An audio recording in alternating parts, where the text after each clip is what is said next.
What's up, guys? Welcome to Extreme Outfitters. Here today to bring you a bow review, an anticipated one on the Black series, specifically the Black one from Prime. So, been playing around with these bows for a bit now. This bow review isn't a one, say we didn't shoot it for 15 minutes and then get a feel for it or whatever. We played around with these bows a little bit and see what we could do with them. First off, I'd like to go into the finish of the bows.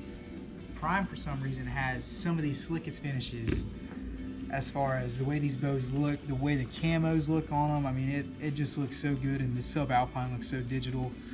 They come in 18 different colors. I mean, they were cool enough to send us this cool little variety pack we have right here with all the labels of all the colors and all that great stuff. And I actually have a few on the wall back here, so if you come back here, you can check out more we have specifically from Prime.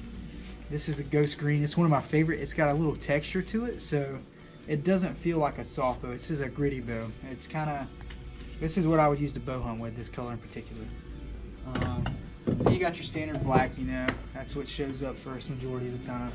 And this color actually, it really gets me going, but this color is what we call, this is the Yodi Tan. And this is a softer feeling bow. This isn't as gritty as the Green Goblin or the Ghost Green bow. Then we have what we call Grizzly Brown, and this kind of reminds me of Hoyt's Harvest Brown from years ago. It's a little bit darker of a color, but it's a little bit softer feeling bow as well.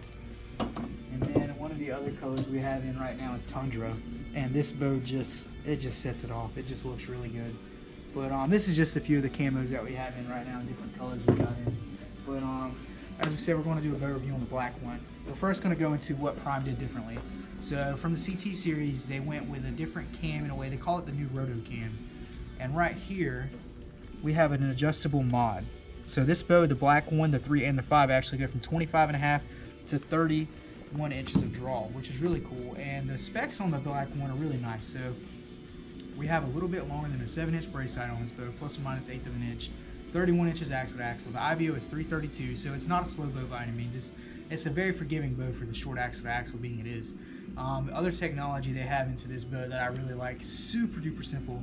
You look right here, this is called your sync dot. So if you go right here to right here, and then on the other side, from this dot to that dot, and you make a string with that on a straight line. So if we take, say, some D-loop material, or anything really, and we go from this dot to that dot to that dot, they should all line up, and that will tell you, like kind of like a field ready test to see if your bow's in time. So I thought that was really cool to have in there. Other companies have their own little niches and stuff like that where the cables are supposed to be between 2 dots and stuff, but that is a little bit more, that's a little bit extra, and I like it because you kind of get a little bit more of a, what would I call it? There's more of a, there's more certainty to it to me that way. Another feature that I love about Prime is they have this limb stop right here that's adjustable. So you can go from 65 to 90% let off, depending on your draw length. And me, I'm a low let off guy, so I shoot a hinge and a button, and I love shooting lower let off. So more holding weight, it just makes me more stable. But we're gonna shoot this bow here in a minute. We're gonna get some feedback on it. I'm gonna tell you a little bit about the draw cycle, what I think is great about it, what I don't like about it. All these bows, all the bow reviews on the Black series will be done at 29 inches. That's what this bow's set up at. And we're going to be shooting 3 different arrow weights, one at a 573, one at a 370, and one at a 481 grain. So you're kind of going to get that in between hunting arrow for everybody. But we're going to go to the tuning room. We'll catch you up there in a second and see what we got going on. So we're back in the tuning room right now, back in the lab, shooting the bow at 70 pounds, 29 inches of draw. We got 3 different arrow weights that we're going to be putting this thing through the ring with. And I just threw one of my target rests on there, a Hamsky Trinity, just kind of get a real world number because most people nowadays shoot drop-aways. But we're going to see what kind of chronographing we get out of this thing. The first arrow we're going to shoot is going to be the light one real quick. We're going to shoot this one at 370 grains. See what kind of number we get out of it. And I'm going to let you know what I think about the draw cycle and all that stuff. So the draw cycle is stiff at first, and then it eases up, and then it gets a little bit stiffer, and then it rolls over. So letting up on it. Letting up on it is not bad. It's definitely not one of those bows that you have to push to let up on, which I like because sometimes if you're in the stand and you're drawn back on an animal, and when you have it for 30 seconds or so, waiting for this animal to provide you with a shot, you don't want to have to force that bow to go forward and your arrow rattle everywhere and all that crap. So we're gonna stiff, easy, stiff, boom, rolls right over. I like that. I like that a lot. Back wall is solid as a rock. It feels like a limb stop, honestly. It doesn't feel like a cable driven or cable stop bow at all. Let's see what we got here. All right, so that speed, we got 309. All right, let's take the next heavier arrow. And this one is a 481 grain arrow. So this is your more realistic hunting arrow.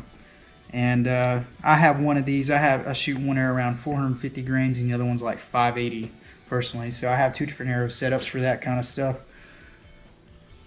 I love the grip on this bow too. The grip is it's not wide. It caters more to a target archer in a way. It's not fat, so you can't really torque it too much.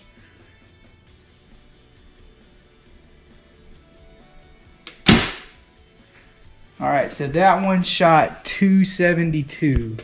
Not too shabby, not too shabby.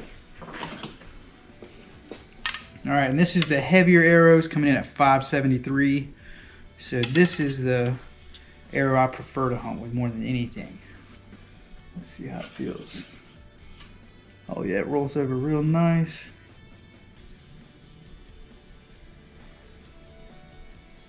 All right, and we got 247. Mind you, we're at 29 inches because 30 inches is hellacious on me. I got a 27-inch draw, 27.5 on a good day. But those are the speeds we're getting out of it. Like I said, I really do I don't mind the draw cycle. It's not my favorite out of all the bows I've shot this year, but it's not bad either. I'll probably put something on a graph and see what the draw curve looks like in inches per as we draw this thing back, but it's not a bad drawing bow at all. I wouldn't necessarily say it's super smooth by any means, but it's a rigid bow. It's meant to have some speed with it. So that's a good thing. Another thing, like I said, I love the grip on it. It's slim and trim. It's not fat.